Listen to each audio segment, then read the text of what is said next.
the network for the AV industry. What are you listening to? This is AV. This is AV Nation. This is AV Nation. Ready. AVWeek. Performing scan. Week. Online. This is AVWeek. AVWeek.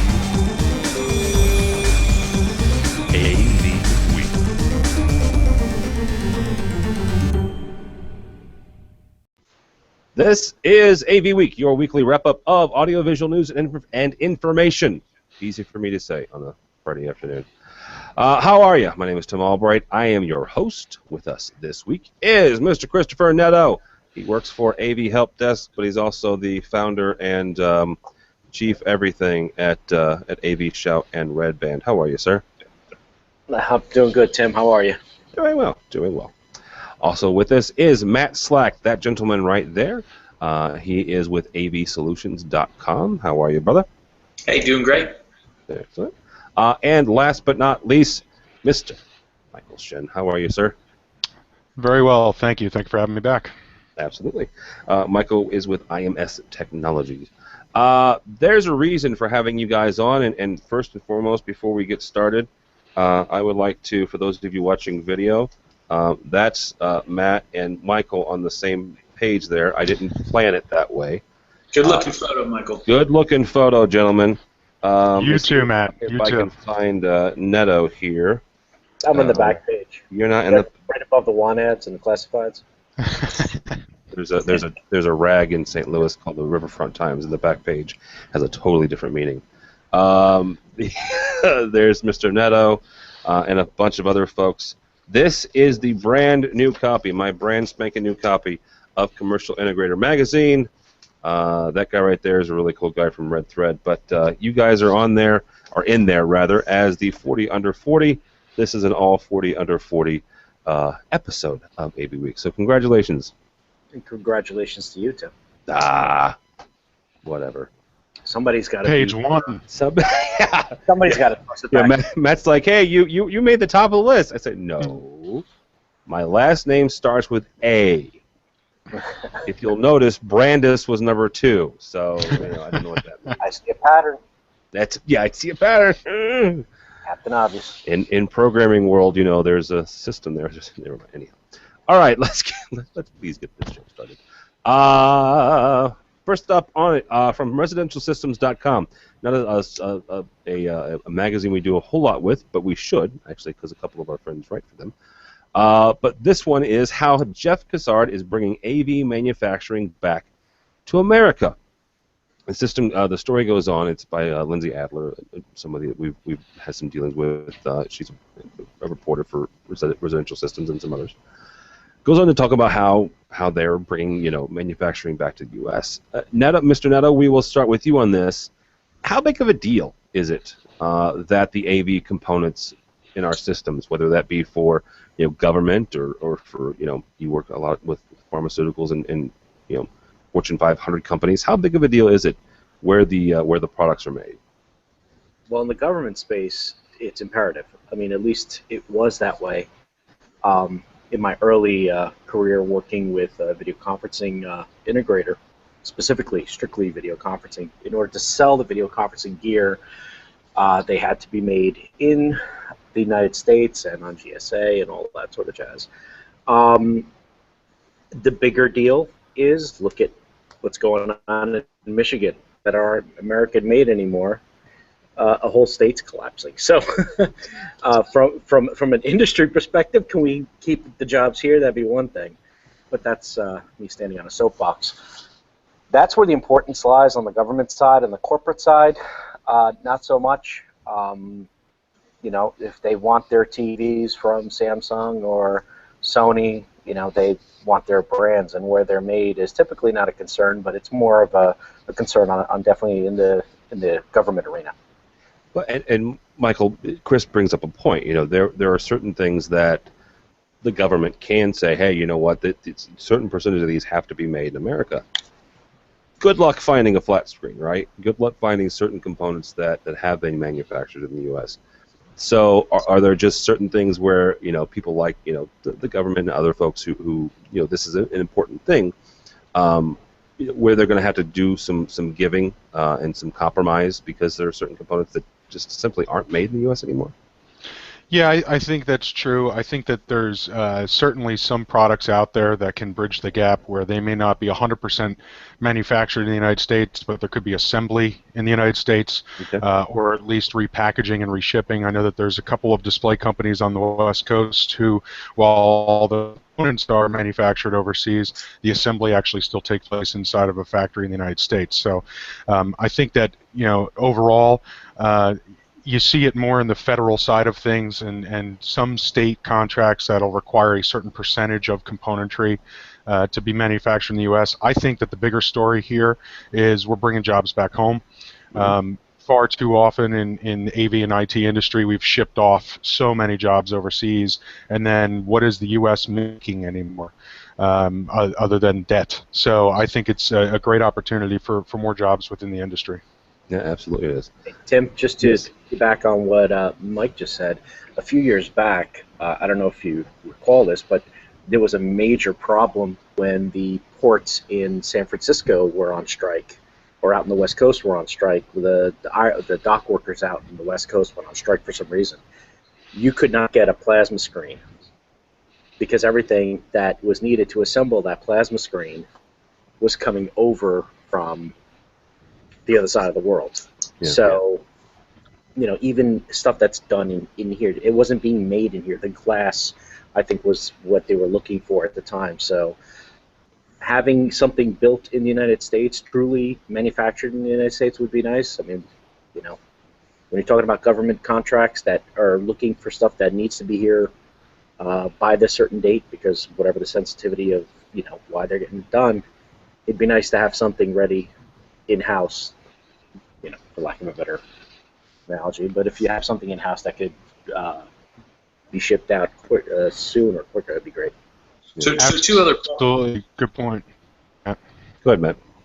Two other points that I think are really important. So one, I think coming back to the U.S. is kind of a misnomer, right? It's a good headline, but there are a lot of manufacturers that still have either pieces, whole or in part, that are already made in the U.S., and which is why we've been able to continue to do business with the government. And then secondly, a really important point, looking at how AV and IT are so closely related, and really the AV world largely serves the IT community at this point for most of the industry. If you look at what the greatest concerns are for CIOs and IT, I mean, in the last week and a half, what major company hasn't been hacked? So we don't tend to look at security in AV the same way that I think IT looks at the security, which is all fine until our AV devices connect to their network. And now we're essentially subject to the same security issues that the IT world is, and we have to pay attention to that. And that's where I think made in the USA, controlled in the USA becomes even more crucial. That's a very good point, actually. I didn't thought of that. So, and just for the record, we have not been hacked. So, of course, we're not making a corporation. And I have no pictures of naked celebrities. So, just want to throw that out there. Never mind. All right, moving on. From our friends over at Commercial Integrator, or who will, not Commercial, CE Pro, who we will see this time next week, actually. I guess slight programming note: if you're looking for us on the live stream next week, we won't be here. We will be in Denver at CD, which is why I bring this up here. They are talking about let's say it's the DIY market, right? It's the DIY control market. And Matt, we're going to kick it off with you because you're the smartest programmer on this very program. Should people like Crestron and AMX and some of the more pro manufacturers, let's call them, without getting anybody from Savant or Control4 calling me up and yelling at me, the more professional grade or professional slanted companies worry about this whole DIY, or should they just go and put all their chips in that basket and say, hey, yeah, we're all at residential? I mean, it comes down to it's a business level decision.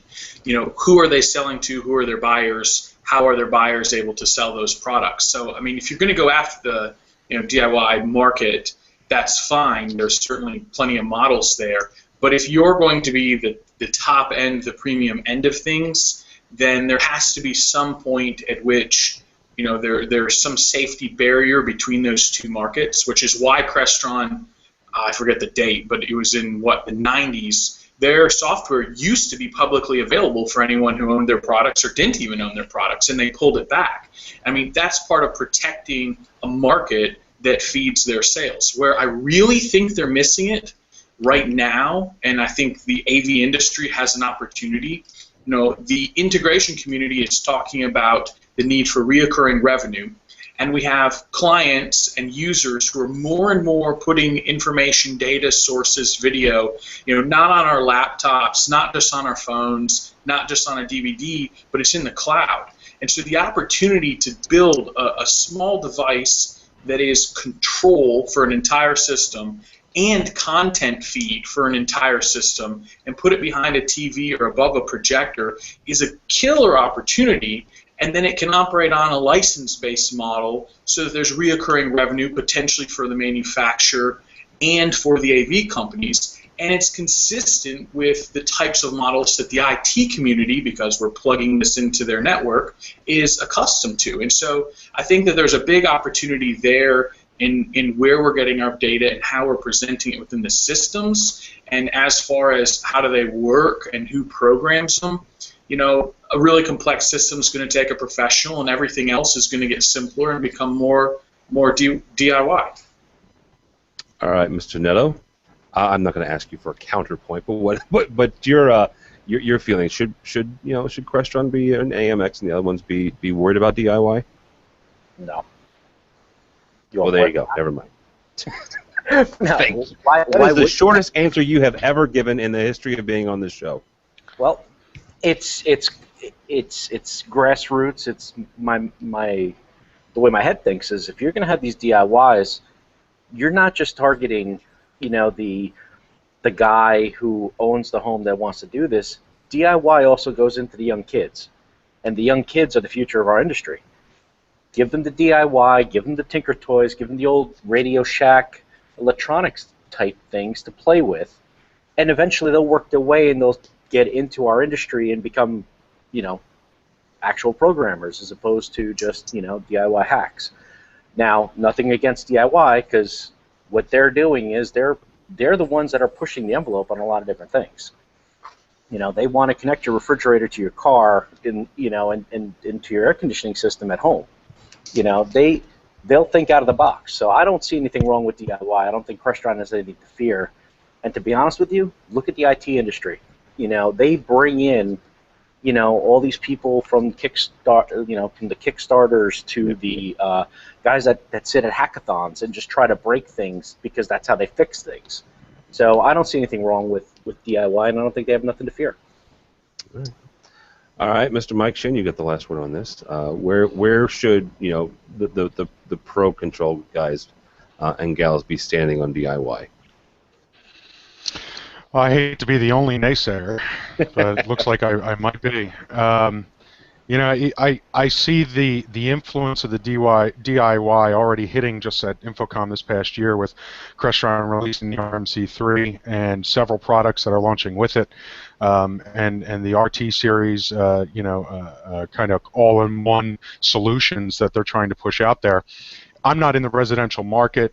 I've never worked in the residential market, so I can't really comment one way or the other as to how this is good or bad or different for the residential market. But I do see it influencing the commercial market, and it certainly is going to, at least myself and my colleagues, concerned about what's next. Because you're right, Chris and Matt, we are looking for the recurring revenue streams, and a big portion of those recurring revenue streams are in the labor to perform certain services.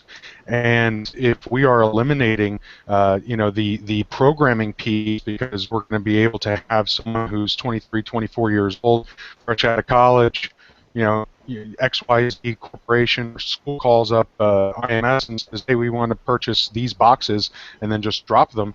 We all know that the margins on our equipment isn't exactly what it was in 2001 to be able to sustain operating costs and overhead. I mean, I'm concerned because our margins are built into our labor, built into the professional services that we buy, and part of that being a level of software development, the control systems that we deliver. So I'm not saying it's all bad. I'm just saying that it's certainly something that the pro side of the industry is going to have to figure out.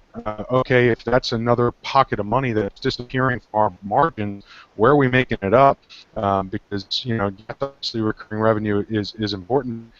Programming changes is a form of current recurring revenue, and I don't want to necessarily say that we can't change with the times. It's just we need to define what the next step is. Yeah, absolutely.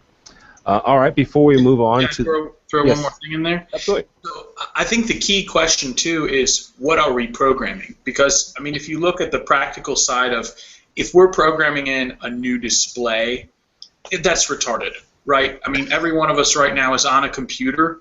When you go to plug your computer into a monitor, did you have to call a programmer to be able to send your video to that computer and have it work right with your computer and the monitor? No. So, there's certain infrastructure type things in the industry that they're only keeping those opportunities because, it feeds people like us because that's just the thing that we do.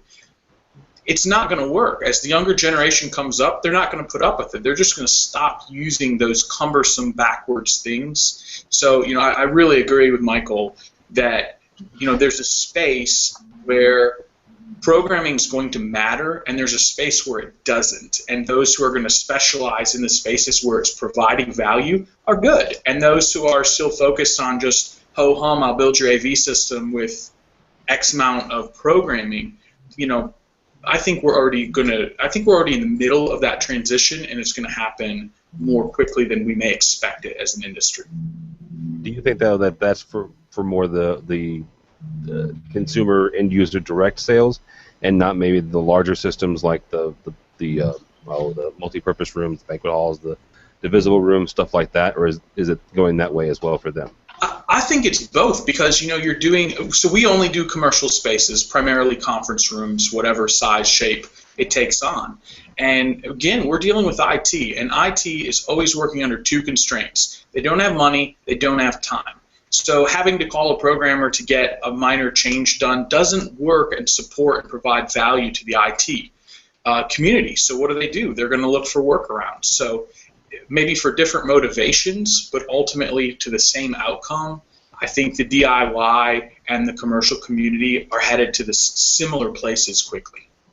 Yeah, well, to add to that, I've not seen many commercial jobs just come with from an out-of-the-box system. I mean, aside from what Crestron and Extron package together in these, what they call a DIY, classroom systems where it's plug and play, which are speakers and your panels and stuff like that, still involves a bit of programming knowledge to get it up and running.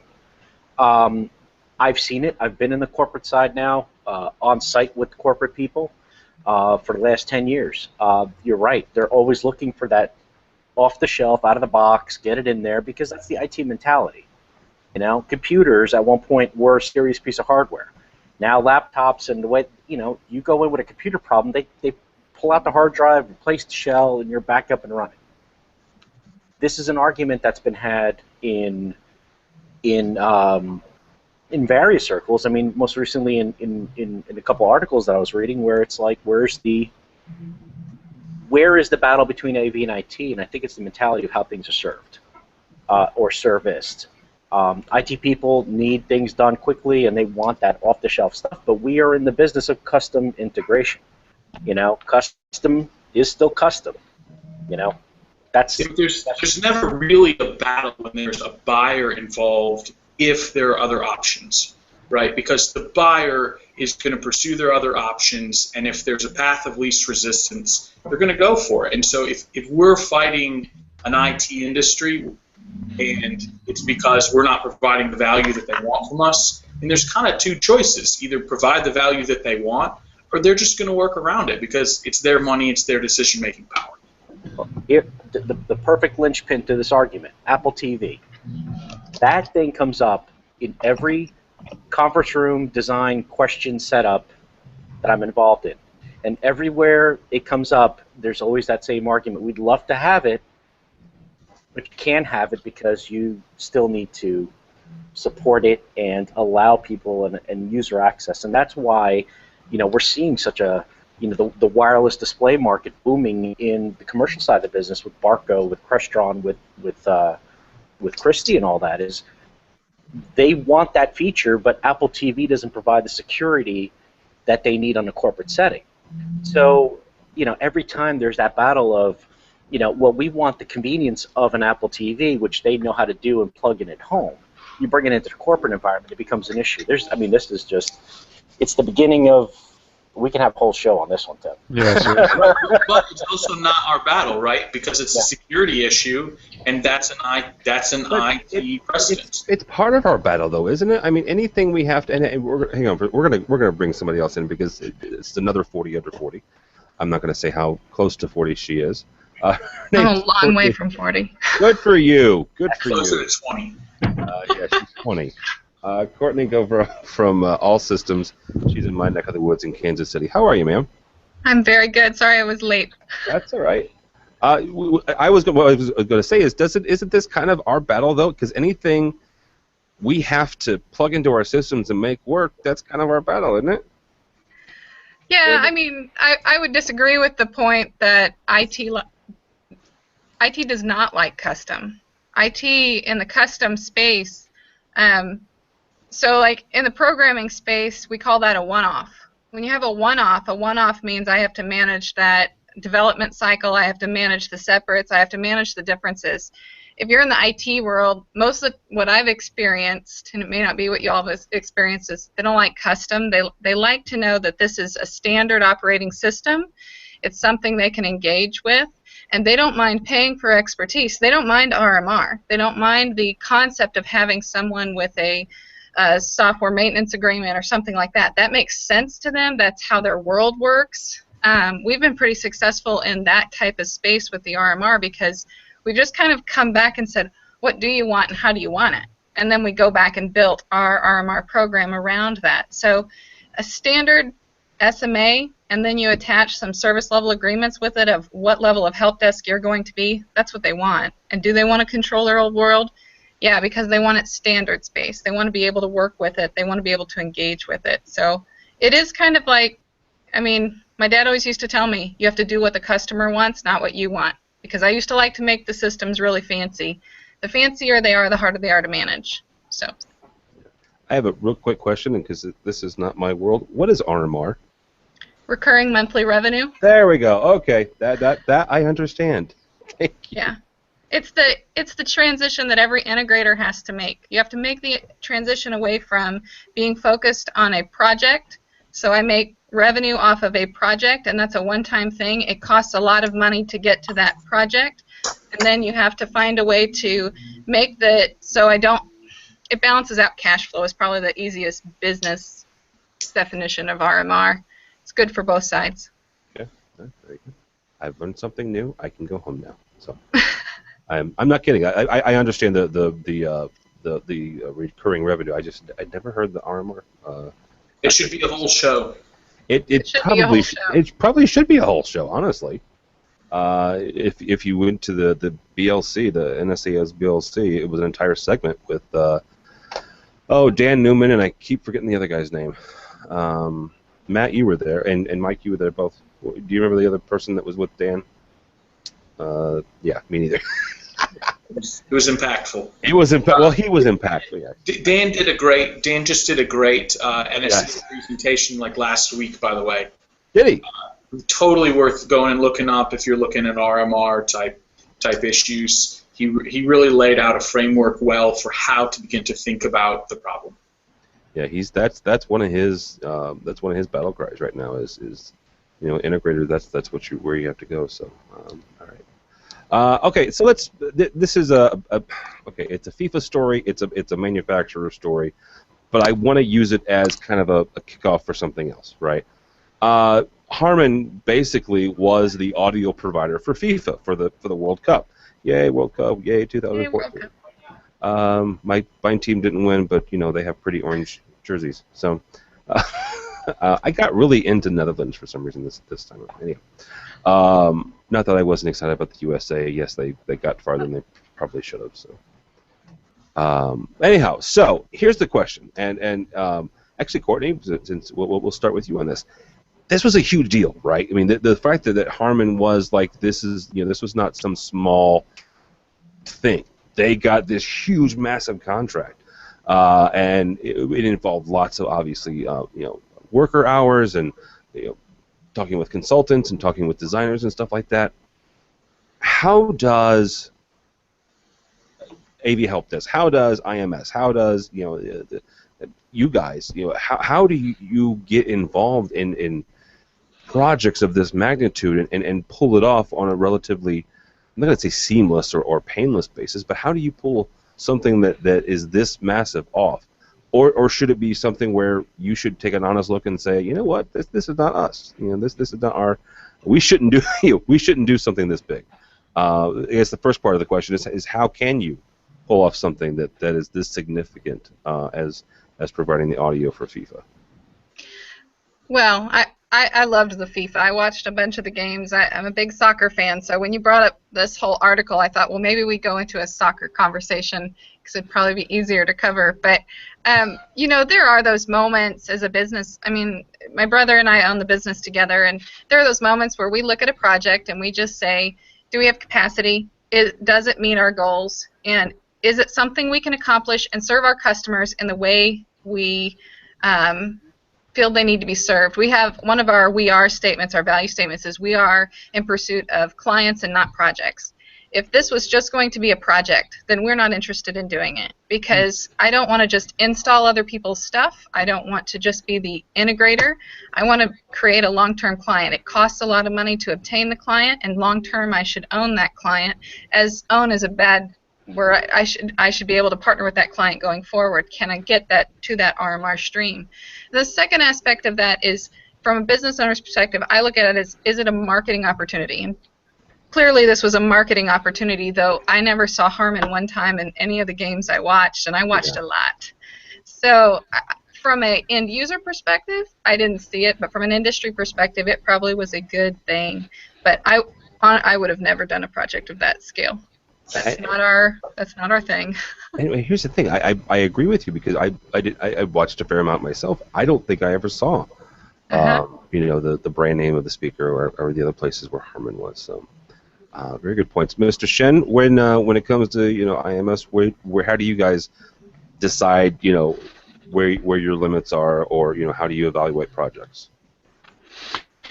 Well, we do a little bit of both, actually, both of what you were talking about, Tim. We do a little bit of the, we're going to have to take a pass on this, but we can refer you to somebody else in the industry who's experienced in doing this and is very successful at doing this, and we've done that on several occasions. Yet at the same time, it's a rather poignant question for me, because we are in the middle of a very large installation that's very technical.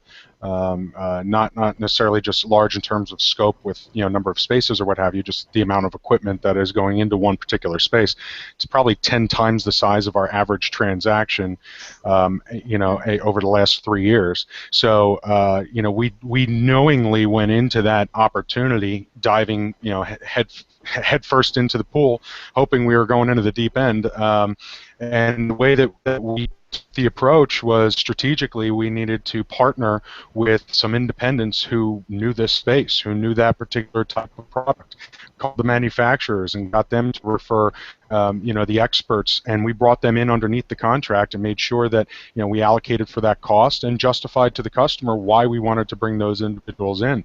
There was no a smoke and mirrors game with our customer about whether or not we had done this before. We told them, we've done smaller versions of what they want to do, just not to the scale. We think we're capable of it, engineering-wise, certainly capable of it, project management-wise, sure. Whether we had technical talent able to configure, program, and deploy was something that we didn't feel 100% comfortable, but we had, thankfully, the relationships with the manufacturers and with third-party contractors to be able to pull it off. And it turned out to be something very, very sweet that we're looking to market, we're looking to put out there as a crown jewel, and we've now taken that first step. And I used it for my team as a learning experience, and so many of our technicians now have learned so much from these other parties that now we'll feel that much more comfortable when the next opportunity comes available. All right, Mr. Slack, woohoo for third-party providers. I'm chuckling because Matt and I are both those people. We both have independent programming houses. So when it comes to, let's say that Mr. Shin comes to you and say, okay, dude, here's this project. How do you assess that and make sure that you guys are the right ones for it? Well, I love his take on honesty is the best policy. Basically, being forthright is really crucial. And I think knowing what you're good at and knowing where your boundaries are is the next, because sometimes I see, even myself and other people, we forget to look at what our limitations are, and out of wanting to not lose an opportunity or wanting to help somebody, you may overextend. I think it's really important to start by just an honest evaluation of, what are you good at, what are you not good at, are there people you can partner with? And once you've kind of assessed the situation more objectively with your team and key stakeholders involved, then you make the call that you need to make, and you be honest with the customer about what's going on and what the options are. There are a lot of big opportunities out there, but I think just in media and in life, sometimes those grandiose, David slays the giant kind of stories cause us to think more emotionally about the situation rather than objectively. And I would just recommend resources. The manifesto, the Checklist Manifesto, is an excellent book that kind of talks through how really large undertakings are planned and ordered to be successful. It's a great read when you're looking at something that's larger than what you're accustomed to help you think thoughts that you might otherwise miss in the emotional response. Okay, Chris, you're in your day job with AV Help Desk. How would you? I mean, because you have a little different setup, right? I mean, you're technically the consultant for one main client at a time, right? So if they came to you and said, okay, here's what we want to do, and we have $100 million to do it, and it has to be done in 6 months, how would you go about that, I guess, the best way to put that? Or was it one of those things where you would say, okay, that's a great idea, I'll be right back with about 100 of my friends? After that gets dropped on my lap, a project like this, there's no way I can't not be emotionally attached to it, because I would be all about the #1 most viewed sporting event in the world. That whole part of it would just be way too enticing for my head, because though I have a technical side, there's a side of me that's the marketing side going, oh my God, can we, should we? Until I get down to the nitty-gritty and you start seeing it's 7 stadiums, and they award the project X amount of years ahead of time, and once you start adding in all the factors of construction people that you can't control their schedules, and there's 7 stadiums being built at once in another country, reality will start setting in that, okay, fine, I speak Portuguese, I can go there, I can go, I have to go live there, lose my, lose everything I have here, but I will try my hardest to get it done. That's the emotional. You're one of the 5 of us that could say that, by the way. So I that emotional side of me is going to just tearing apart of the fact that I shouldn't be touching it, don't do it. And I've had conversations with people, like our friends at Harman, at these companies, and it's not for everybody, this type of project. This type of project, in conversations I've had with one of our favorite guests, you start at the minor league systems, I guess, with this. You go to do the high school ballpark. You go to do your community college football stadium, and you work your way up. I don't see, jumping off the diving board into the into the deep end with freezing cold water for just about everybody on this one. So, at some point, your common sense will settle. And you're right, all the business process, the business ideas come into it, and you start thinking maybe I can go out to resources, and that's something that our industry with the freelancers and outside providers and stuff like that, yeah, we have that ability, and that will start creeping into maybe we can do it. And the thought process is excruciating. I think this is a 2-week, sit down with the whole team and can we do it? Is it a reality? Calling manufacturers, can we do this? How can we do this? How can we guarantee this to happen? Yeah, there's no way I can't be emotionally charged about something like this. You want to give it to me now? I'll do it right now. Well, not, there is apparently a soccer match in Kuwait still. Not for very long. Not Kuwait. Doha is the next World Cup, and they're in all sorts of little problems right now. Our friend. See, I heard that if Kuwait, if they nixed it from Kuwait, that the U.S. was for some reason didn't get it. So. Well, there's always the fallback, but in speaking with somebody who was in Doha for a fair amount of time, our friend Bill. Bill was over there working on a government contract for, I don't know, 12, 13 months. He actually saw the process of the stadiums being built and the frenzy, and there is no infrastructure in that country, and they're building soccer stadiums. He says the walls are not straight, but they're going up. This is what scares me to death. It's like you look at the way they build and how they build, and it's not the same construction practices we have here. He's looking at concrete structures being held up by like 2x4s as they build up. I'm like, oh my God, dude.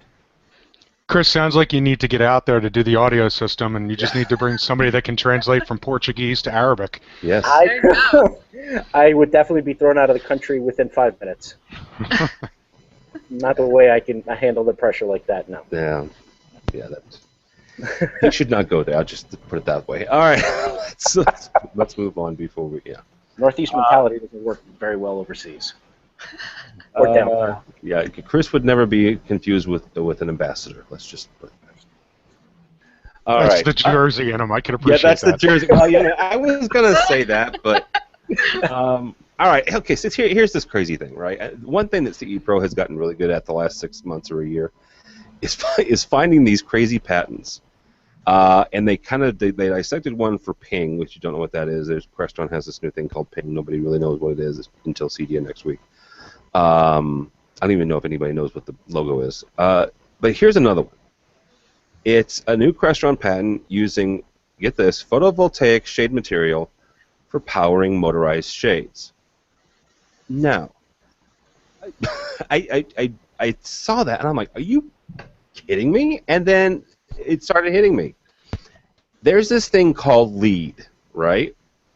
And most likely every one of us, including you, Matt, you and I have still had to mess around with lead. LEED certification is the Green Building Council for the U.S., and if you get so many points and stuff like this. After I saw that, or after I read that and read more about that, this is freaking genius if this really happens, right? Because of the power saving and this, that, and the other, and shades are involved in daylight harvesting and some other stuff. But you've also got a power supply built in. Chris, are there any drawbacks or any gotchas maybe, or is this maybe just something that good old Mr. Feldstein drew up before he retired? Is this one of these things that may or may not happen? Well, tinkerers must tink, and he's a tinkerer. Yes. So to come up with this sort of an idea, I think it's great. Why didn't I think of it?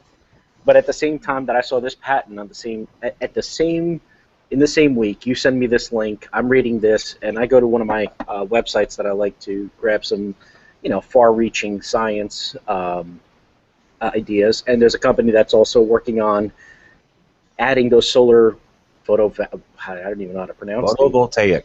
Photovoltaic cells into glass to go right on the sides of office buildings. Oh wow, yeah. I mean, harvesting, dude, that's genius. Can it work? I'm sure it probably can. Is it going to be expensive to figure out? Most likely. It would sell like hotcakes to a lot of these businesses. I mean, they're lining garage spaces now, not garage spaces, but outdoor parking areas with the solar cells, and they're harvesting as much as they can, and they're seeing returns on that. I see nothing wrong with that. I think it's a great idea. I just want to see it happen. Yeah. It's not going to be at CD next week, is it? You know what? I'll put it past them. That's probably the ping. I don't know. It could be ping. That's ping. That's I shouldn't say that because I'm actually going to see those folks next week, and they're just going to give me a hard time. Although they are the ones that called us out on the Ice Bucket Challenge, so I can give them a hard time back. Mr. Shen, is this something that's viable for what I mentioned, the whole lead certification, or am I just shooting at points here? When I first read the article, I kind of laughed to myself, and I was like, "Whew! Thank God we are saving those 450 watts it takes to put the shades up in a room." But I'm serious. That was my immediate response. But then I started thinking about it. I'm like, oh well, okay, yes, it's going to get you the lead points, which I'm very familiar with. Any new construction project is always going for that lead certification to get tax breaks, to be able to promote themselves and market themselves as a green organization and a green space. So that is absolutely part of it. I think what is bigger here is if Crestron is able to harness this patent and develop the technology over time, they might be able to be a power source for other products than just the shades. They might be able to, channel that into other aspects of the system. Now you're really getting into some serious lead capabilities and returning that power back to other aspects of the system and building. Forget about just the shades. This is the small step for man, one big leap for mankind approach to really harnessing solar energy in a corporate environment that doesn't have really ugly panels all over somebody's roof or on the walls, and in the case of our Philadelphia Eagles here in Philadelphia, all over their stadium with wind turbines and everything as well. So, I think it definitely has some huge potential for product development going forward. All right, now Courtney, you laughed at his joke, and it was the Eagles reference. It was the Eagles reference. I don't want you go Giants, by the way. Well, I was going to say you have a Giants hat back there. By the way, go Bears. I'm a Jersey relocate, so I deal as best I can. Nobody here is a Buffalo Bills fan, are they? No, good. Buffalo has a team. That's hopefully not this New York, weekend. But we don't consider them part of. What color are they? Blue and white, I think. No, they're red, white, and I know. Courtney's calling from the safe confines of Chiefs Nation. Yeah, it's Red Friday. They're all wearing red all over my office. So that is one of the neat things about. Why am I getting off on this tangent? That one of they're in really good football towns, which I do not live in. I live in St. Louis. They do stuff like Red Friday. In Kansas City, Chicago, and Denver, and places like that, and in Oakland. So yeah, being in Kansas City on certain Fridays during the fall is a really cool thing. Now, that being said, Kansas City is that you get to use your SPL meter all the time and see how loud their stadium gets to. Hey, at least they don't. At least they don't artificially increase it like certain Seattle teams. Anyhow, Courtney, photovoltaic shades. You left at Mike's joke, which he had a good point. It's not the voltage that you're saving is not a huge deal. So, is it more the viable thing for the lead, or is it just a silly little shade? Oh, I thought it was brilliant when I saw it. I thought it was funny you all were kind of thinking it wasn't cool. I think it's brilliant.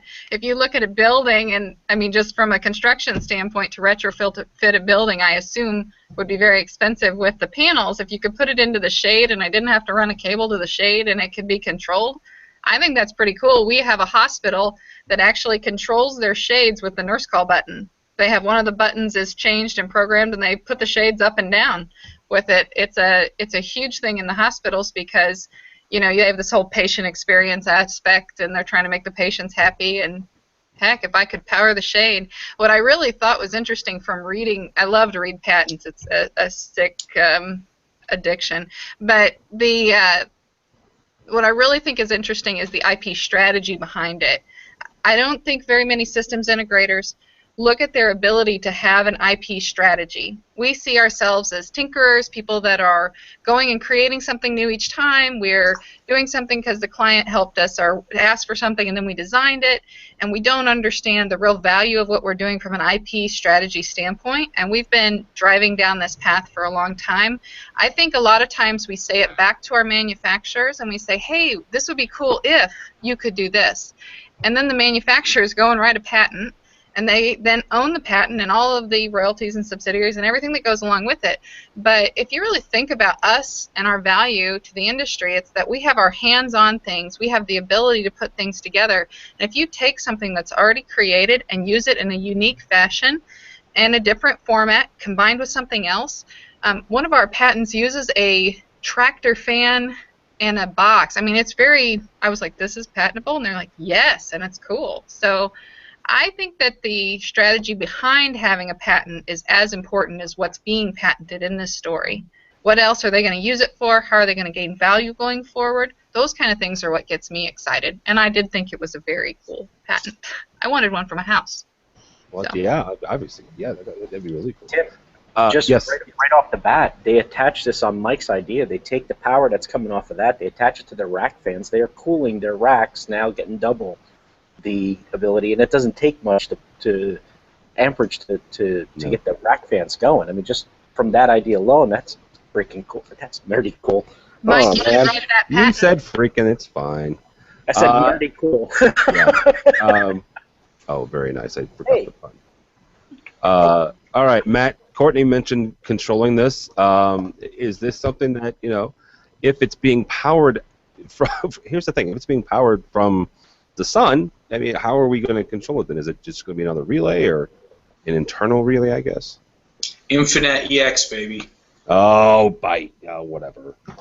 Well, I mean, Crestron's making it, right? How else do you think it's Yes, going to be controlled? Crestron. I forgot. I mean, that's how it's going to be controlled. But Thank I you. love the idea, but I think they're going to have some practical problems in creating it at this standpoint in time, just where technology is. I mean, price aside, the sensitivity of those cells is really rough. I mean, to the point that you can run a whole house or business off of cells on a roof, but if a power line casts a shadow between the sun and those cells across a whole roof full of panels, it reduces the ability of the panels to produce dramatically. I mean, you're going from 80% of the power they were producing down to 20. I mean, it's really drastic.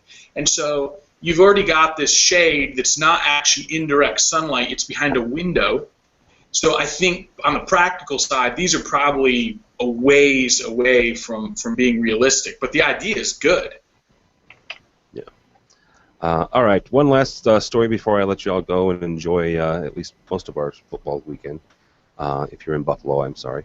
Or in St. Louis, I'm really sorry.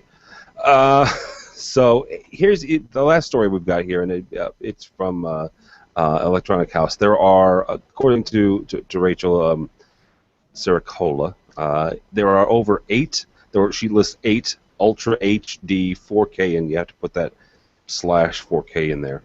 TVs over 70 inches. So here's the question, and was it last week or the week before last? Best Buy just started selling the LG 4K curved deal. Mr. Netto, are we entering the post 1080p era now that we're getting more and more of these Ultra HD /4K displays in virtually every arena? Before I answer that, Mm-hmm. Samsung today was on Mashable Tech Note today. Yeah. $260,000. You can own the Samsung 105 LED, whatever screen it is that they have that does the auto curve. So that's the answer to your, what's the point of curves? They have an automatic curving screen, flat, and it will curve in slightly. But for $260,000, you can have one. Chris, grab an extra one for me when you pick one up, please. Yeah. I got 4 outside. That's one of those things. That's one of those that you hide in a project somewhere, and you're like, I'll wait till it's on Woot for 180,000. there you go. UHD 4K. I'm bought into that. If that's the right term, that's not even the right term. It's UHD 4K. Okay. UHD 4K. What I've seen so far, it's solid. It's there. You know, in the commercial space, we have the devices that can support and push the stuff. Yes, everybody's going to argue about the content. What you can't argue about is the quality, the clarity, how these pictures, they look. I thought 1080p was the be-all, end-all. From 480p, which I thought was great, or 7, whatever it was with DVD quality, when I first stepped up to 1080, I'm like, can't get any better than this. Holy crap, 4K came along, and last year when we saw that OLED Sony prototype with the Ninja security guards that they wouldn't allow you in over at Infocom, you know, I wanted to get a side view to see the profile of this thing with the OLED, but that's besides the point. When I saw the 4K and to see the metallics being reproduced on the screen, and you can actually see the shine, and to me, I was like, all right, this has got to be some sort of trick thing. They're messing with it, you know, can't be for real. After this year, I am convinced 4K is the next generation TV. There's 8 models now. By Infocom next year, we will have 16 to 20. You know, it's just that more. It's the way TVs have been going. There seems to be a pattern. They came in with 720, 1080 replaced that. They phased out 720, even in sizes. Go find a 32-inch panel. That's gone. 42. The larger sizes have now, you know, the thing to say is 42 is the new 32. There's no 32-inch TVs anymore. If you do, you can find one. It's a Hisense, or maybe it's an Insignia, or something you can buy down at the 7-Eleven. Whatever the case is, those TVs are gone. Now the 4Ks, they're here to stay, man. We're in it, Tim. You've got to be all in on this one. Well, I don't disagree with you. Just give me an OLED and I'd be fine. Matt, where are we? Are you all in on this? I know you do primarily control, but you also, you know, you're technologist in general. So are we hitting the stride in the life of 4K/UHD? I think it has a lot more. I think there are a lot more niches that 4K is going to take off quickly in than, say, 1080 took off in. You know, the jump to 1080, I think, for a while was rough in a lot of places because it was so costly. But, you know, we're talking about $200,000 displays, but yet Sharp has a model that's what, like $3,500 or $4,000-ish for a 70-inch or something pretty close to that. That's totally reasonable. And, you know, just as Chris pointed out, the content is not an issue if you're not a broadcaster, because the content's generated from our computers right now. And so what I'm seeing is, you know, we still have some niches, even in, say, the Crestron DM scenario. There's still some holes where 4K doesn't really push through like you're going to need it to. That being said, most of the 4K places that I see it just taken off, you're gonna take your source and you're gonna go straight into that display. And I think it's going to catch on because there's a real application for. At 1080, I see my Excel sheet, I see my data, I see my web page, I see whatever I'm working on with, you know, fine amount of clarity, maybe even too much. But at 1080, I can't put two things up on the screen and see the level of clarity I want to see. With 4K, you know, you take a device even like the Air Media product that will take 4 mobile devices and show it all on a screen at one time. Hey, that's really handy, except that the total resolution is at 1080p quality, and we can't see what's in each of those quadrants at a detail level. Well, you produce a 4K version of the same product, put it on a 4K TV. Now we can have multiple data sources up there with the size and clarity and intelligibility for all the standard rooms. I think that this is going to take off a lot faster than I had expected it to, say, 2 months ago. We've all kind of been joking about this being football weekend. That's actually one of the use cases that I've seen a lot is you know, you get a 70, 80, 90-inch 4K and you split up 4 different, you know, football games. So, Michael, Mr. Shen, where do you stand on the whole 4K UHD? You say 4K and I become a schizophrenic. I think back to 10 years ago, transitioning into the 720 world, which was here for 3 years. there was 1080i for a day and a half, and then 1080p. 1080p kind of rode the wave of the analog sunset and got everybody to upgrade their displays to 1080p, and everybody has made that investment over the last 5 years, and now here we have 4K. I mean, that's the one angle of it. The other angle of it, in my opinion, there's no questioning the quality of the image. There's no questioning many applications where it would be outstanding, and it actively is becoming outstanding in its use. Healthcare, manufacturing, certain disciplines in education. I think it's a matter of time before we see the IMAX theatrical 4K experience for moviegoers, which will then transition into the entertainment in the home.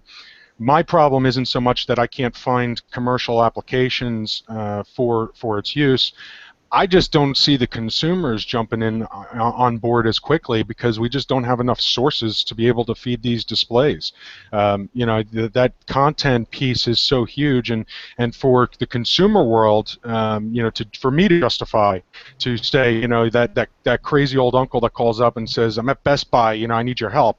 They're telling me on 4K. I'm going to say there's no content. You don't have, Warner Brothers hasn't released a 4K film into theaters yet, and then it's not going to have it on Blu-ray, and so on and so forth.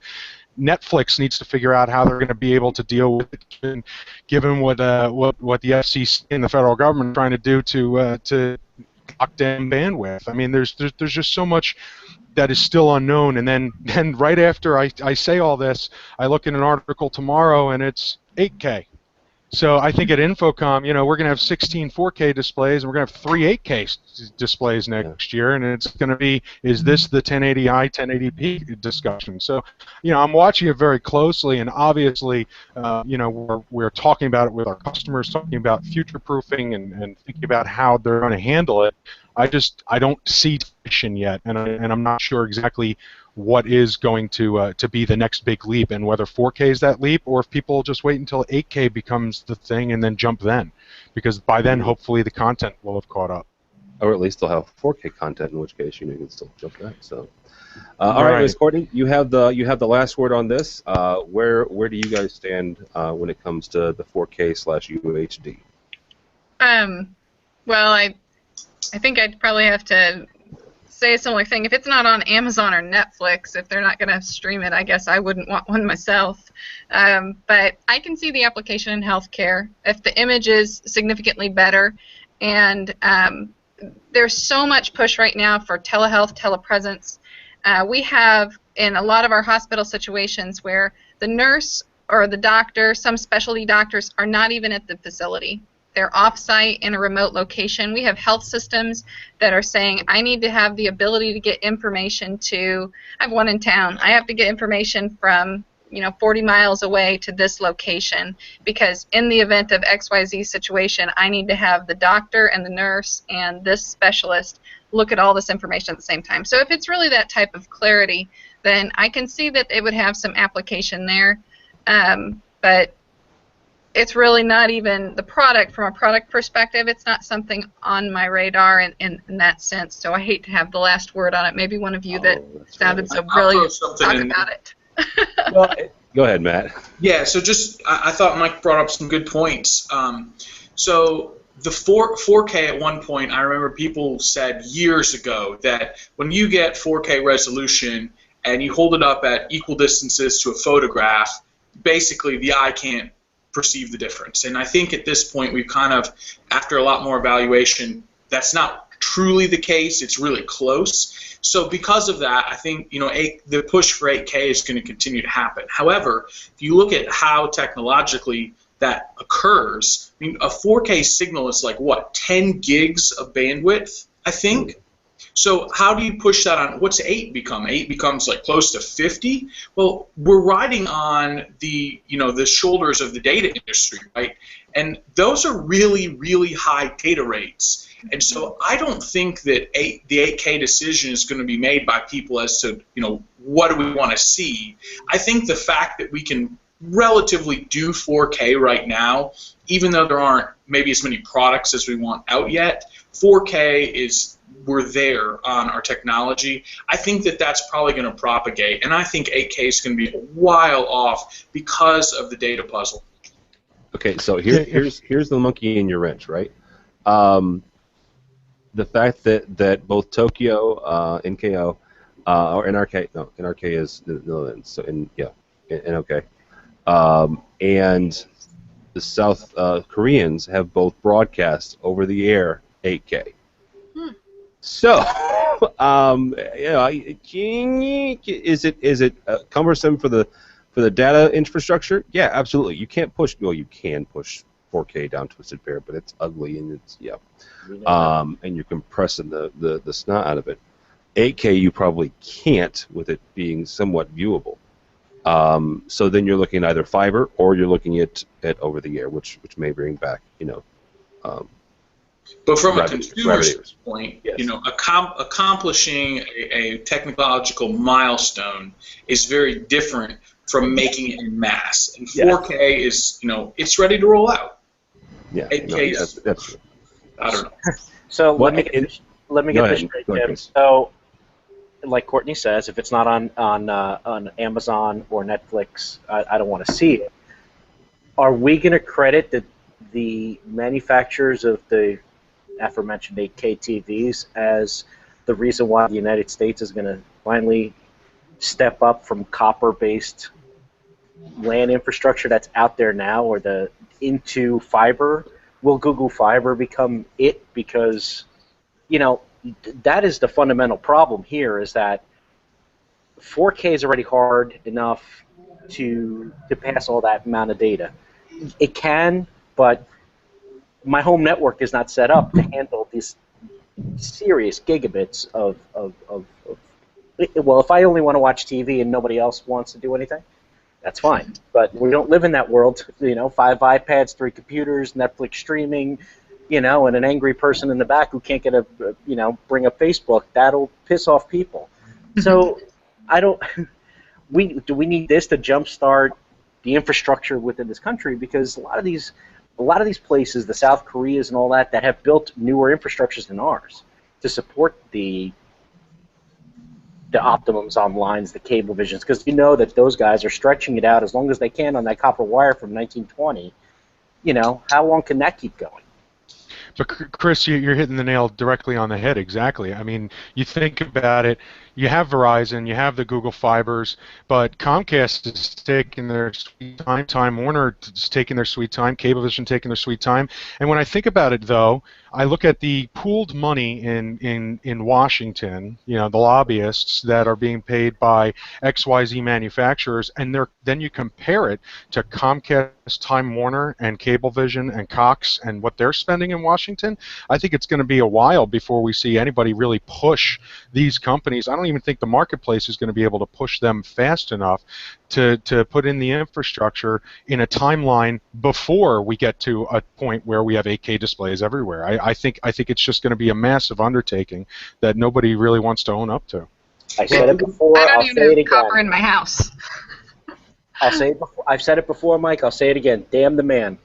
The man is holding There's the jersey again. That's what I'm loving. The man is holding us down. That's the problem here. I cannot watch Star Wars in 8K in the future because somebody is messing me up. See, well, Tim? your argument isn't even about 8K if you're talking about the country and not having the infrastructure. I mean, I live rural. I don't have copper to my house. We don't. I have to use. There's this little white panel that sits up and it faces a tower that's miles and miles away, and it goes direct. And so we have direct. That's how we get our internet, and we have satellite for TV. But they wouldn't bring the copper down the street to us. But I mean, it was a long, I did not 50-mile street. City, but I had no clue that Kansas City was a third world nation within. Oh, jeez. I live outside the city. Do you have water? Oh, we have water, but we don't have sewer. oh, the water has no place to go in Kansas City. This is sad. Stop it.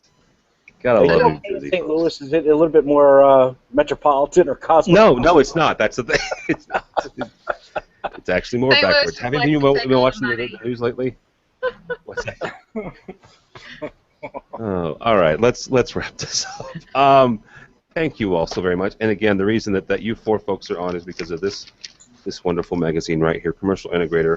All four of you, and actually Courtney, Michael, and Matt are kind of on the same 2 pages together there, and Mr. Netto is somewhere in the mix. Congratulations again for making the 40 under 40 list from Commercial Integrator, and thanks to Commercial Integrator for doing it. Yes, I'm on it, and yes, I'm at the top, but that's again because my last name starts with A, not for any other reason. So, all right, Mr. Chris Netto, AV Help Desk. Thank you so much for joining us, sir. Thank you, man. It's always fun. Where can people find you? Hiding in Jersey. Hiding Jersey from Courtney, actually. Now, outside of hiding in New Jersey, I'm on Twitter at Chris_Netto. I am easily found on LinkedIn as well, and all those fun things. Okay. All right. Also with us is Matt Slack from AV Solutions. Thank you, sir. Thanks for having us. It was a pleasure meeting you guys. You can find me on LinkedIn, Matt C. Slack. And where can people find AV Solutions? .com. There you go, avsolutions.com. Also with us is Mr. Mike Shin, IMS Technology Services. Where can people find you, sir?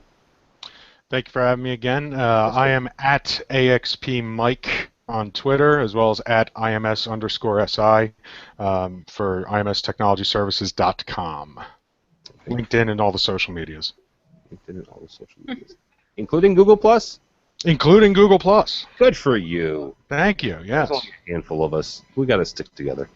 All 4 of us. Still here, God bless her. 4 people make a network. Yeah. I thought 3 people made. Never mind. Courtney Govro from All Systems in Kansas City. Thank you, ma'am. Thank you for having me. Absolutely. And where can people find you or All Systems?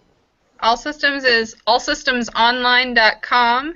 On Twitter, I'm at Sphere3CEO, and you can find me on LinkedIn. There's very few Govros, so it's kind of easy. Okay, very good. Actually, there's more Albrights than you'd be surprised. So, at least I was surprised. Don't follow me. Go by the website if you would, please. My tweeters are boring. But AV Nation is exciting because there's more than just me that does it, and that's what kind of makes this thing work. So, avnation.tv, avnation.tv, this program, and a host of others. There's an education-focused show. There's a control and automation-focused show. There's a marketing and live events and projectors and all sorts of stuff. We're getting more and more bloggers every day and week and month, so check that out if you would, please. avnation.tv. avnation.tv if you're in CEDIA next week, or if you're listening to this next week, you're at CEDIA this week, come by and say hi. We'll be at the CEDIA booth at 1 o'clock Mountain doing this very show, and at 4 o'clock Mountain to 6 o'clock hosting the AV Tweeps Tweet Up. So thanks so much for watching. Thanks so much for listening. This has been AV Week. The network for the AV industry. What are you listening to? This This is AV. This This is AV Nation. This is AV Nation.